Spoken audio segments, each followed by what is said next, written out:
Kalian pernah nggak sih kayak gaji naik, pendapatan naik, tapi ngerasa kurang terus?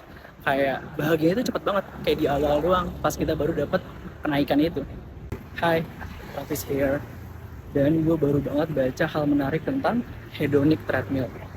Sama kayak yang udah kita bahas kemarin tentang lifestyle inflation, cuman bedanya itu hedonic treadmill itu lebih ke arah perasaan kita yang cepat banget beradaptasi sama hal baru.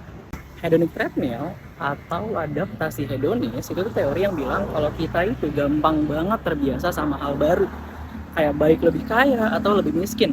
Misalnya pas gaji kita naik, kita senang banget tuh kayak kita bisa beli banyak barang yang dulu kita nggak bisa beli. Tapi lama-lama biasa aja, otak kita tuh kayak kembali ke settingan awal tentang kebahagiaan kita.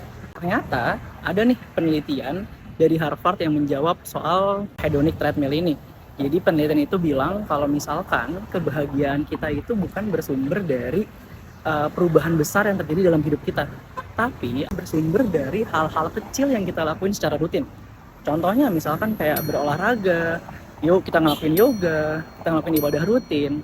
Jadi penelitian ini tuh bilang kalau fokusannya untuk kita bisa dapat kebahagiaan jangka panjang itu fokusnya bukan pada perubahan besar yang terjadi dalam hidup kita, tapi kebiasaan kecil yang sering kita lakukan.